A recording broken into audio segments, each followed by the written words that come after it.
ಅಶ್ವಿನಿ ಗೌಡ ಅವರು ಆತರ ಮಾತಾಡಿದ್ದಾರೆ, ಓಕೆ, ಅದನ್ನ ಬಿಗ್ ಬಾಸ್ ಅವ್ರು ಕಟ್ ಮಾಡ್ಬೋದಿತ್ತಲ್ವಾ? ಬಟ್ ಎಲ್ಲ ವಿಚಾರದಲ್ಲಿ ನೋಡ್ತಾ ಹೋದ್ರೆ ಅಶ್ವಿನಿ ಅವರು through out season actually negative ಆಗೇ ಕಾಣಿದ್ದಾರೆ. ತಮ್ಮ ಫೇವ್ರೇಟ್ ಅನ್ನ ವಿನ್ ಮಾಡಿಸ್ಬೇಕು ಅಥವಾ ವಿನ್ ಆಗ್ಬೇಕು ಅನ್ನೋ ಒಂದೇ ಒಂದು ಕಾರಣಕ್ಕೆ ಇನ್ನೊಬ್ಬ ಕಂಟೆಸ್ಟೆಂಟ್ ಏನಿದ್ದಾರೆ ಅವ್ರನ್ನ ನೆಗೆಟಿವ್ ಆಗಿ ಪೋರ್ಟ್ರೇ ಮಾಡೋದು. ಬಜಾರ್ ಇರೋದು ಸೋಷಿಯಲ್ ಮೀಡಿಯಾದಲ್ಲಿ ಗಿಲ್ಲಿನೇ. ಅಶ್ವಿನಿ ಅವರಿಗೆ ಪೂರ್ತಿ ಪಾಸಿಟಿವ್ ಮತ್ತೆ ಉಳಿದಿರೋ ಎಲ್ಲರಿಗೂ ನೆಗೆಟಿವ್ ಆಗ್ತಾ ಇದೆ. ಗಿಲ್ಲಿ ನೆಗೆಟಿವ್ ಆಗ್ತಿರೋದು ಅಶ್ವಿನಿ ಅವರಿಗೆ ಪಾಸಿಟಿವ್ ಆಗ್ತಾ ಇದೆ. ಬಹುಶಃ ಗಿಲ್ಲಿ ಅವರು ವಿನ್ ಆಗ್ಲಿಕ್ಕೆ ಸಾಧ್ಯ ಇಲ್ಲ. ನಾನೇನು ನಾಮಿನೇಟ್ ಮಾಡ್ತೀನಿ, ನೀನು ನನ್ನ ನಾಮಿನೇಟ್ ಮಾಡು, ಇಬ್ರು ಇರೋಣ ಫೈನಲ್ ವರ್ಗು. ಸೊ ಅಶ್ವಿನಿ ಅವ್ರನ್ನ ನಾವು ಹೊರಗೆ ನೋಡಿದ್ದೇ ಬೇರೆ, ಅವರ ಸಿನಿಮಾಗಳು ನೀವು ನೋಡಿರ್ತೀರಾ, ಸೀರಿಯಲ್ಸ್ ನೋಡಿರ್ತೀವಿ. ಸೊ ಅಲ್ಲಿ ಬಹಳ ಪಾಸಿಟಿವ್ ಆಗಿ ಅಶ್ವಿನಿ ಅವರು ಪೋರ್ಟ್ರೇ ಆಗ್ತಾರೆ. ಬಟ್ ಬಿಗ್ ಬಾಸ್ ಅಂತ ಬಂದಾಗ ನೆಗೆಟಿವ್ ಶೇಡ್ನಲ್ಲಿ ಅಶ್ವಿನಿ ಅವರು ಇರೋದೇ ಹಾಗೇನೋ ಅಥವಾ ಬಿಗ್ ಬಾಸ್ ಆ ರೀತಿ ತೋರಿಸ್ತಿದ್ದಾರೋ ಗೊತ್ತಿಲ್ಲ. ಬಟ್ ನೆಗೆಟಿವ್ ಆಗಿ ಜನರ ಜೊತೆಗೆ ಅಶ್ವಿನಿ ಅವರು ಕನೆಕ್ಟ್ ಆಗಿದ್ದಾರೆ. ಸೊ ಈಗ ಗೆಲುವಿನ ಸನಿಹದಲ್ಲಿ ಅಶ್ವಿನಿ ಅವರು ಕೂಡ ಇದ್ದಾರೆ. ಸೊ ಯಾವುದೆಲ್ಲ ಅವರಿಗೆ ಮೈನಸ್ ಪಾಯಿಂಟ್ ಆಗ್ಬೋದು ಇಷ್ಟು ದಿನಗಳಲ್ಲಿ? ಅಶ್ವಿನಿ ಅವರು ಅಂತ ಹೇಳಿ ಬಂದಾಗ ನಾನು ಕೆಲವೊಂದು ಪಾಯಿಂಟ್ಸ್ ನೋಟ್ ಮಾಡ್ಕೊಂಡ್ ಬಂತೇನೆ. ಸೊ ಮೊದಲನೇದಾಗಿ ಅವ್ರ ಫಸ್ಟ್ ವೀಕ್ ಬಂದಾಗ ತುಂಬಾ ಸ್ಟ್ರಾಂಗ್ ವುಮೆನ್ ಅನ್ನೋದು ಏನು ಪೋಟ್ರೆ ಆಗಿತ್ತು ಎಲ್ಲರಿಗೂ. ಅವ್ರ ಮಾತಾಗಿರ್ಬೋದು, ಅಂದ್ರೆ ಕನ್ನಡ ಪರ ಹೋರಾಟಗಾರ್ತಿ ಅವರು. ಸೊ ಹಾಗಾಗಿ ಅವರ ಮೇಲೆ ಎಕ್ಸ್ಪೆಕ್ಟೇಷನ್ಸ್ ತುಂಬಾ ಜಾಸ್ತಿ ಇತ್ತು. ಬಟ್ ಅವ್ರು ಬಂದಿರೋ ಫಸ್ಟ್ ವೀಕಲ್ಲಿ ಏನು ಅಂತ ಹೇಳಿದ್ರೆ ರಾಜಮಾತೆ ಕಾನ್ಸೆಪ್ಟ್ ಇಂದ ಅವರಿಗೆ ನೆಗೆಟಿವ್ ಆಯಿತು. ಅಂದ್ರೆ ಗಿಲ್ಲಿ ಕಾವ್ಯ ವರ್ಸಸ್ ಅಶ್ವಿನಿ ಗೌಡ. ಸೊ ಅದು ತುಂಬಾ ವೈರಲ್ ಬೇರೆ ಆಗಿತ್ತು. ಸೊ ಅದ್ರ ಜೊತೆಗೆ ಇನ್ನೊಂದೇನು ಅಂತ ಹೇಳಿದ್ರೆ ರಕ್ಷಿತಾ ಶೆಟ್ಟಿ ಅವರಿಗೆ ಗೆಜ್ಜೆ ವಿಚಾರದಲ್ಲಿ ಏನು ಒಂದು ಪ್ರ್ಯಾಂಕ್ ಮಾಡಕ್ ಹೋಗಿ ಅದು ಪ್ರ್ಯಾಂಕ್ ಲಿಮಿಟ್ ನ ದಾಟಿಬಿಟ್ಟು ಏನು ಒಂದು ರೀತಿಯಲ್ಲಿ ಏನು ಅಂತ ಹೇಳಿದ್ರೆ ಬುಲ್ಲಿಂಗ್ಗೆ ಟರ್ನ್ ಆಗುತ್ತೆ. ಸೊ ಅವರು ಸುದೀಪ್ ಅವ್ರು ಕೇಳ್ಬೇಕಾದ್ರೂ ಕೂಡ ಎಲ್ಲೂ ಅವ್ರನ್ನ ಬಿಟ್ಕೊಟ್ಟಿಲ್ಲ ಅವರು. ಸೊ ಹಾಗಾಗಿ ಅದು ಕೂಡ ಸಮರ್ಥನೆ. ಸೊ ಅಲ್ಲಿ ಅವ್ರಿಗೆ ನೆಗೆಟಿವ್ ಆಯ್ತು. ಸೊ ಅದ್ರ ಜೊತೆಗೆ ಇನ್ನೊಂದು ಅಂತ ಏನು ಅಂತ ಹೇಳಿದ್ರೆ ಏಕವಚನದಲ್ಲಿ ಗೌರವ ಕೊಟ್ಟು ಮಾತಾಡಿ ಅನ್ನೋ ಒಂದು ಕಾನ್ಸೆಪ್ಟ್. ಅಂದ್ರೆ ಅಲ್ಲಿ ಏನು ಅಂತ ಹೇಳಿದ್ರೆ ಜನರ ಪ್ರಕಾರ ಏನು ಅಂತ ಹೇಳಿದ್ರೆ ನಿನಗೆ ರೆಸ್ಪೆಕ್ಟ್ ಬೇಕು ಅಂತ ಹೇಳಿದ್ರೆ ನೀನು ಅವ್ರಿಗೆ ಫಸ್ಟಿಗೆ ನಿಮಗೆ ರೆಸ್ಪೆಕ್ಟ್ ಕೊಡ್ಬೇಕು, ಅದಾದ್ಮೇಲೆ ನಾನು ತಗೋಬೇಕು ಆ ರೆಸ್ಪೆಕ್ಟ್ ಅನ್ನ. ಬಟ್ ಡಿಮ್ಯಾಂಡ್ ಯಾವತ್ತು ಮಾಡಬಾರ್ದು. ಸೊ ಎಲ್ಲೋ ಒಂದ್ ಕಡೆ ಹೇಳ್ತಾ ಇದ್ರು ಏನು ಅಶ್ವಿನಿ ಗೌಡ ಅವ್ರ ರೆಸ್ಪೆಕ್ಟ್ ಅನ್ನ ಡಿಮ್ಯಾಂಡ್ ಮಾಡ್ತಾ ಇದ್ದಾರೆ ಅಂತ. ಸೊ ಆ ವಿಚಾರವಾಗಿಯೂ ಅವ್ರು ನೆಗೆಟಿವ್ ಆದ್ರು.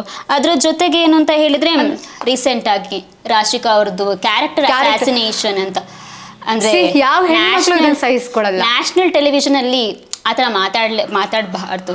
ಸೊ ಹಾಗಾಗಿ ಇವಾಗ ಓಕೆ, ನಾನು ಇನ್ನೊಂದು ವಿಚಾರಕ್ಕೆ ಬರ್ತೀನಿ. ಅಂದ್ರೆ ಅಶ್ವಿನಿ ಗೌಡ ಅವರು ಆತರ ಮಾತಾಡಿದಾರೆ, ಓಕೆ, ಅದನ್ನ ಬಿಗ್ ಬಾಸ್ ಅವ್ರು ಕಟ್ ಮಾಡ್ಬೋದಿತ್ತಲ್ವಾ? ಎಕ್ಸಾಕ್ಟ್ಲಿ, ಯಾಕೆ ಕಟ್ ಮಾಡಿಲ್ಲ? ಅಂದ್ರೆ ಅವರು ಇವಾಗ ಆಲ್ರೆಡಿ ನೆಗೆಟಿವ್ ಆಗಿದ್ದಾರೆ, ಇನ್ನೊಂದು ಸ್ವಲ್ಪ ಆಗ್ಲಿ, ನಮ್ಮನ್ನ ನೋಡೋರ್ ಸಂಖ್ಯೆ ಹೆಚ್ಚಾಗ್ಲಿ ಅಂತ. ಅಂದ್ರೆ ಮೂರ್ಲಾಗಿ ಏನು ಅಂತ ಹೇಳಿದ್ರೆ ಜನಗಳಿಗೆ ಒಳ್ಳೆ ಕಂಟೆಂಟ್ ಕೊಡೋದಕ್ಕಿಂತ ಹೆಚ್ಚಾಗಿ TRP ಮಾತ್ರ ನೋಡ್ತಾ ಇದ್ದಾರೆ. ನಿಮಗೆ ಏನಾದ್ರೂ ಒಂದು ಮೆಸೇಜ್ ಸಿಗ್ತಾ ಎಪಿಸೋಡ್ ಇಂದ ಅಥವಾ ಆ ರೀತಿ ಮಾತಾಡೋದ್ರಿಂದ ರಿಯಾಲಿಟಿ ಶೋ ವೀಕ್ಷಕರ ಮನಸ್ಸಲ್ಲಿ ಏನ್ ಬರಬಹುದು?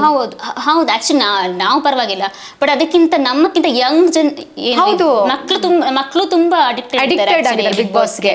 ಸೊ ಅವರು ಕೂಡ ನೋಡ್ತಾರೆ. ಸೊ ಹಾಗಾಗಿ ಕೆಲವೊಂದು ಏನು ನಿಯಮ ಅಥವಾ ಒಂದು ಲೈನ್ ಅನ್ನ ಕ್ರಾಸ್ ಮಾಡಬಾರ್ದು ಅಂತಾನೆ ಹೇಳ್ಬೋದು. ಬಟ್ ಎಲ್ಲ ವಿಚಾರದಲ್ಲಿ ನೋಡ್ತಾ ಹೋದ್ರೆ ಅಶ್ವಿನಿ ಅವರು through out season actually negative ಆಗೇ ಕಾಣಿದ್ದಾರೆ. ಆಮೇಲೆ ರಕ್ಷಿತಾ ಅವರಿಗೆ ಎಸ್ ಕ್ಯಾಟಗರಿ ಕೂಡ ತುಂಬಾ ಮುಚ್ಕೊಂಡ್ ಮಲ್ಕೊಂಡಿದ್ದಾಗಿರ್ಬೋದು, ನೀನ್ ಎಲ್ಲಿಂದ ಬಂದಿದ್ಯಾ ಗೊತ್ತು ಅಂದಿದ್ದಾಗಿರ್ಬಹುದು, ಇದೆಲ್ಲವೂ ಕೂಡ ಅವರಿಗೆ ನೆಗೆಟಿವೇ ಆಗ್ತಿದೆ ಅಲ್ವಾ? ನೆಗೆಟಿವೇ ಆಗಿತ್ತು. ಓಕೆ, ಆನಂತರ ಅಶ್ವಿನಿ 2.0 ಸ್ಟಾರ್ಟ್ ಆಗುತ್ತೆ. ಅಂದ್ರೆ ಬಟ್ ಇಲ್ಲಿ ಇನ್ನೊಂದು ಕ್ವಶನ್ ಬರುತ್ತೆ. ಅಶ್ವಿನಿ 2.0 ಸ್ಟಾರ್ಟ್ ಆದ್ರೂ ಕ್ವಶನ್ ಏನು ಅಂತ ಹೇಳಿದ್ರೆ ಅಷ್ಟು ಬೇಗ ಒಬ್ಬ ವ್ಯಕ್ತಿ ಹೇಗೆ ಚೇಂಜ್ ಆಗ್ತಾರೆ? ಹೌದು, ಅದನ್ನ ಆ ಚೇಂಜ್ ಆಗಿರೋ ವ್ಯಕ್ತಿಯನ್ನ ಜನಗಳು ಹೇಗೆ ಅಕ್ಸೆಪ್ಟ್ ಮಾಡ್ತಾರೆ? ಸೊ ಹಾಗಾಗಿ ಅಂದ್ರೆ ಅವರು ಆಟಕ್ಕೋಸ್ಕರ ಚೇಂಜ್ ಆಗಿರ್ಬೋದಲ್ಲ. ಸೊ ಇದೆಲ್ಲ ಏನು ಇವಾಗ್ಲೂ ಅಶ್ವಿನಿ ಅವರ ಒಂದು ಆಟದ ಮೇಲೆ ಪರಿಣಾಮ ಬೀಳುತ್ತೆ.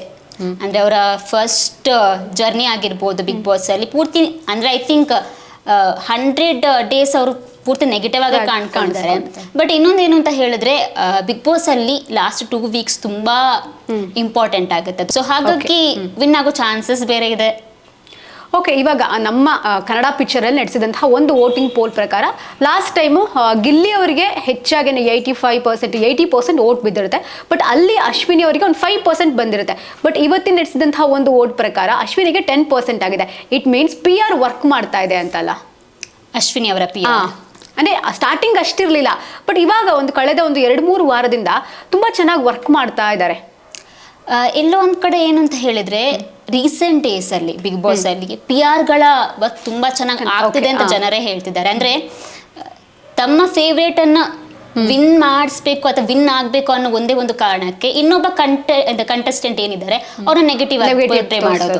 ಸೊ ಹಾಗಾಗಿ PR ವರ್ಕ್ ಆಗ್ತಿರ್ಬೋದು. ಅಂದ್ರೆ ಸಡನ್ ಆಗಿ ಅಂದ್ರೆ ನಮ್ಮ ಪೋಲಲ್ಲೆಲ್ಲ ಬಂದಾಗ ಆಲ್ಮೋಸ್ಟ್ ಏನು ಗಿಲ್ಲಿ ಅವರೇ ಹೌದು ರಾಯಭಾರಿ ಅಂತಾನೆ ಹೇಳ್ಬೋದು ಆಕ್ಚುಲಿ. ಸೊ ಹಾಗಾಗಿ ಬಜಾರ್ ಇರೋದು ಸೋಷಿಯಲ್ ಮೀಡಿಯಾದಲ್ಲಿ ಗಿಲ್ಲಿನೇ. ಅಂಡ್ ರೀಸೆಂಟ್ ಆಗಿ ಟ್ರೆಂಡ್ ಬೇರೆ ಆಯ್ತು ಅವ್ರದ್ದು 100K ಅಷ್ಟು ಏನು ಟ್ವೀಟ್ ಟ್ವಿಟರ್ ಅಲ್ಲಿ ಅವ್ರದ್ದು ಟ್ರೆಂಡ್ ಆಯ್ತು. ಮತ್ತೆ ಇನ್ಸ್ಟಾಗ್ರಾಮ್ ಅಲ್ಲೂ 700 ಸಮಥಿಂಗ್ ಕೆ ಫಾಲೋವರ್ಸ್ ಆಯ್ತು. ಅಂದ್ರೆ ಈ ಸಲ ಆಕ್ಚುಲಿ ಬಿಗ್ ಬಾಸ್ ಅಲ್ಲಿ ಅವರೇ ಅಂತ ಹೈಯೆಸ್ಟ್ ಫಾಲೋವರ್ಸ್ ಅಂದ್ರೆ ಎಷ್ಟು 205K ಆತರ ಸಮಥಿಂಗ್ ಏನೋ ಇತ್ತು, ಇವಾಗ 700 ಸಮಥಿಂಗ್ ಆಗಿದೆ.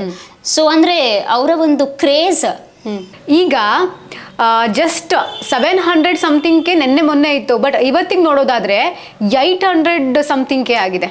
ಅಂದ್ರೆ ಲೈಕ್ ಡೇ ಬೈ ಡೇ ಹೆಚ್ಚಾಗ್ತಾನೆ ಇದೆ. ಸೊ ಹಾಗಾಗಿ ಎಲ್ಲೋ ಒಂದ್ ಕಡೆ ಬಟ್ ಇವಾಗ ನೋಡ್ತಾ ಹೋದ್ರೆ ನಾವು ಕಮೆಂಟ್ ಸೆಕ್ಷನ್ ಅಲ್ಲಿ ಮುಂಚೆ ಗಿಲ್ಲಿ ಅವ್ರಿಗೆ ಎಷ್ಟು ನೆಗೆಟಿವ್ ಆಗ್ತಾನೆ ಇರ್ಲಿಲ್ಲ, ಕಾವ್ಯ ಅವ್ರಿಗೂ ನೆಗೆಟಿವ್ ಆಗ್ತಾ ಇರ್ಲಿಲ್ಲ, ರಕ್ಷಿತನ್ ಅವ್ರಿಗೂ ಅಷ್ಟು ನೆಗೆಟಿವ್ ಆಗ್ತಾ ಇರ್ಲಿಲ್ಲ, ಅಶ್ವಿನಿ ಅವ್ರಿಗೆ ನೆಗೆಟಿವ್ ಆಗ್ತಾನೆ ಇತ್ತು. ಬಟ್ ಇವಾಗ ಫುಲ್ ಸಿನಾರಿಯೋನೇ ಚೇಂಜ್ ಆಗಿದೆ.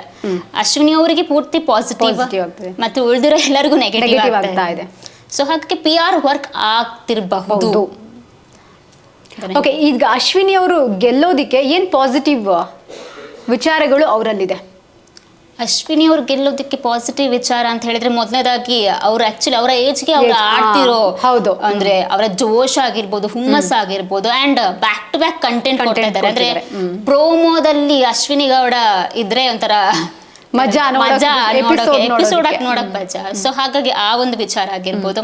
ಇನ್ನೊಂದೇನಂತ ಹೇಳಿದ್ರೆ ರೀಸೆಂಟ್ ಆಗಿ ಅವ್ರಲ್ಲಿ ಆಗ್ತಿರೋ ಚೇಂಜಸ್ ಅಂದ್ರೆ ಅದು ನಾಟಕೀಯನ ನಮಗ್ ಗೊತ್ತಿಲ್ಲ, ಬಟ್ ಆದ್ರೆ ಚೇಂಜಸ್ ಅಂತ ಕಾಣಿಸ್ತದೆ ಜನಗಳಿಗೆ. ಸೊ ಹಾಗಾಗಿ ಅದೆಲ್ಲ ಅವ್ರಿಗೆ ಪಾಸಿಟಿವ್ ಆಗ್ಬೋದು. ಅಂಡ್ ಗಿಲ್ಲಿ ನೆಗೆಟಿವ್ ಆಗ್ತಿರೋದು ಅಶ್ವಿನಿ ಅವರಿಗೆ ಪಾಸಿಟಿವ್ ಆಗ್ತಾ ಇದೆ. ಈಗ ನೆಕ್ ಟು ನೆಕ್ ಫೈಟ್ ಅಂತಂದ್ರೆ ಅಶ್ವಿನಿ ವರ್ಸಸ್ ಗಿಲ್ಲಿ ಅಂತ ಇತ್ತು ಲಾಸ್ಟ್ ವೀಕ್, ಬಟ್ ಗಿಲ್ಲಿ ಅವ್ರು ಕ್ಯಾಪ್ಟನ್ ಆಗ್ತಾರೆ. ಆ ಟೈಮಲ್ಲಿ ಒಂದಷ್ಟು ಡೆವಲಪ್ಮೆಂಟ್ಸ್ ಆಗುತ್ತೆ. ಕೆಲಸದ ವಿಚಾರ ಅಂತ ಬಂದಾಗ ಒಂದು ಜಗಳ ಸ್ಟಾರ್ಟ್ ಆಗುತ್ತೆ. ಬೇರೆ ಯಾರಾದ್ರೂ ಕ್ಯಾಪ್ಟನ್ ಆಗಿದ್ದಾಗ ಗಿಲ್ಲಿ ಅವ್ರು ಮಾಡೋ ಕೆಲಸನೇ ಅದು.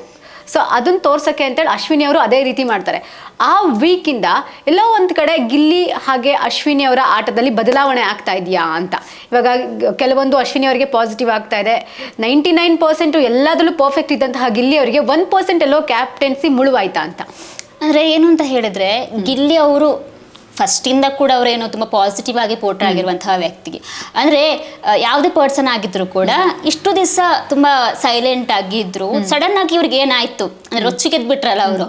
ಸೊ ಏನಾಯ್ತು ಅನ್ನೋದೊಂದು ಬಂದೇ ಬರುತ್ತೆ. ಅಂಡ್ ಇನ್ನೊಂದು ಏನು ಅಂತ ಹೇಳಿದ್ರೆ ಮೇ ಬಿ ಗಿಲ್ಲಿ ಅವರ ಮಾತಾಗಿರ್ಬೋದು. ಅಂದ್ರೆ ಕೆಲವೊಂದು ಅವರು ಅಶ್ವಿನಿ ಅವರಿಗೆ ಹೋಗೆಲೆ ಬಾರೆಲೆ ಅನ್ನೋದು ಕೂಡ ಅಂದ್ರೆ ತುಂಬಾ ಜನ ಹೇಳ್ತಿರೋದು ಅಂದ್ರೆ ವಯಸ್ಸಿಗೆ ಬೆಲೆ ಕೊಡಿ ಅಂತ. ಸೊ ಹಾಗಾಗಿ ಅದು ಎಲ್ಲೋ ಒಂದು ಅವರಿಗೆ ನೆಗೆಟಿವ್ ಆಯ್ತು. ಬಟ್ ಎಲ್ಲೋ ಒಂದ್ ಕಡೆ ಅದೆಲ್ಲದಕ್ಕಿಂತ ಹೆಚ್ಚಾಗಿ ಗಿಲ್ಲಿ ಅವರಿಗೆ ಎಷ್ಟು ಕ್ರೇಜ್ ಇತ್ತು ಅಷ್ಟೇ ಕ್ರೇಜ್ ಇದೆ.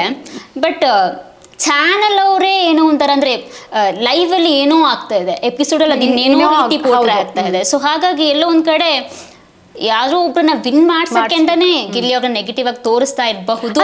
ಕೊನೆ ಹಂತಕ್ಕೆ ಈ ರೀತಿ ಮಾಡ್ತಾರೆ ಅಂತಾನೆ ಮೇ ಬಿ ಆ ಟ್ರಿಕ್ಸ್ ಇರ್ಬೋದಲ್ವಾ. ಯಾಕಂದ್ರೆ ಇಷ್ಟು ದಿನ ಪಾಸಿಟಿವ್ ಆಗಿ ತೋರಿಸ್ಕೊಂಡ್ ಬಂದಿದ್ದಾರೆ. ಈಗ ಇನ್ನೇನು ಬಿಗ್ ಬಾಸ್ ಮುಗಿಯೋದಕ್ಕೆ 1-2 ವಾರ ಇದೆ ಅನ್ನೋಂಗೆ ಗಿಲ್ಲಿ ಅವ್ರನ್ನ ನೆಗೆಟಿವ್ ಮಾಡ್ತಾ ಇದ್ದಾರೆ ಅಂದ್ರೆ ಬಹುಶಃ ಗಿಲ್ಲಿ ಅವರು ವಿನ್ ಆಗ್ಲಿಕ್ಕೆ ಸಾಧ್ಯ ಇಲ್ಲ. And I think most of the seasons ಅಲ್ಲಿ ಹೀಗೇನೆ ಆಗಿರೋದು ಅಂತ. ಅಂದ್ರೆ ನಾವು ಎಕ್ಸಾಂಪಲ್ ಕೊಡ್ಬೋದಾ? ಎಕ್ಸಾಂಪಲ್ಸ್ ನಾವು ನೋಡ್ತಾ ಹೋದ್ರೆ ಇವರು ಸಂಗೀತ ವಿನಯ್ ಅವರು ಇರೋದಂತ ಒಂದು ಸೀಸನ್ ಆಗಿ ಎಲ್ಲರೂ ಅನ್ಕೊಂಡಿರ್ತಾರೆ ಸಂಗೀತ ವಿನ್ನರ್ ಅಂತ, ಸಂಗೀತ ಅಥವಾ ವಿನಯ್ ವಿನ್ನರ್ ಅಂತ ತಿಳ್ಕೊಂಡಿರ್ತಾರೆ. ಬಟ್ ಸಡನ್ ಆಗಿ ಕಾರ್ತಿಕ್ ಮಹೇಶ್ವರ್ ವಿನ್ನರ್ ಆಗ್ತಾರೆ. ಸೊ ಅಂದ್ರೆ ಎಲ್ಲೋ ಒಂದ್ ಕಡೆ ಚಾನಲ್ ಅವರು ಅವರಿಗೆ ಬೇಕಾದವ್ರನ್ನ ವಿನ್ ಮಾಡಿಸ್ತಾ ಇದ್ದಾರೆ ಅನ್ನೋದೊಂದು ಅಭಿಪ್ರಾಯ. ಅಂದ್ರೆ ಇಲ್ಲಿ ಪರ್ಸನಾಲಿಟಿಗಿಂತ ಪರ್ಸನ್ ವರ್ಕ್ ಆಗ್ತಾ ಇದ್ದಾರೆ ಅಂತ. ಅಂದ್ರೆ ಬಿಗ್ ಬಾಸ್ ಅನ್ನೋದೇ ಪರ್ಸನಾಲಿಟಿ ಶೋ, ಬಟ್ ಇಲ್ಲಿ ಪರ್ಸನಾಲಿಟಿ ವಿನ್ ಆಗ್ತಾನೆ ಇಲ್ಲ. ಪರ್ಸನಾಲಿಟಿಗಿಂತ ಏನು ವ್ಯಕ್ತಿಗಳ ಮೇಲೆ ತುಂಬಾ ಕಾನ್ಸಂಟ್ರೇಟ್ ಮಾಡ್ತಾ ಇದ್ದಾರೆ ಜನ ಅಂತಾನೆ.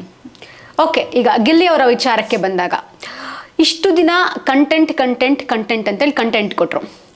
ಕಳೆದ 1-2 ವಾರದಿಂದ ಬಹಳ ಒಂದು ನೆಗೆಟಿವ್ ಶೇಡಲ್ಲಿ ಗಿಲ್ಲಿ ಅವರು ಕಾಣಿಸ್ಕೊಳ್ತಾ ಇದ್ದಾರೆ. ಅಲ್ಲಿರುವಂತಹ ಅಷ್ಟು ಜನಕ್ಕೆ ಕಂಪೇರ್ ಮಾಡಿದ್ರೆ ಅಂದರೆ ಚಿಕ್ಕ ವಿಚಾರಕ್ಕೆ ಕೋಪ ಬರೋದಾಗಿರಬಹುದು, ಅಥವಾ ಅಂದರೆ ಅದನ್ನು ಬಿಗ್ ಬಾಸೇ ಇಷ್ಟು ದಿನ ಟೆಲಿಕಾಸ್ಟ್ ಮಾಡ್ದಲ್ಲೇ ಇರುವಂತಹ ಗಿಲ್ಲಿಯನ್ನು ಈ ಸಲ ಇವಾಗ ತೋರಿಸ್ತಾ ಇದ್ದಾರೆ ಅಂತಂದರೆ ಗಿಲ್ಲಿ ಅವರಿಗೆ ಯಾವೆಲ್ಲ ವಿಚಾರಗಳು ಮೈನಸ್ ಆಗುತ್ತೆ?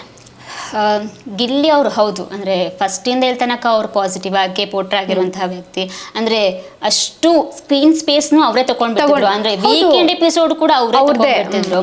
ಸೊ ಇಲ್ಲಿ ಇವಾಗ ರೀಸೆಂಟಾಗಿ ಅವ್ರು ಕ್ಯಾಪ್ಟನ್ ಆಗಿರೋದ್ರಿಂದ ಆ ಟೈಮಿಂದ ಅವ್ರನ್ನ ತುಂಬ ನೆಗೆಟಿವ್ ಆಗಿ ಒಂದು ತೋರಿಸ್ತಿದ್ದಾರೆ, ಅಥವಾ ಅವ್ರು ಇರೋದೇ ಹಾಗೆ.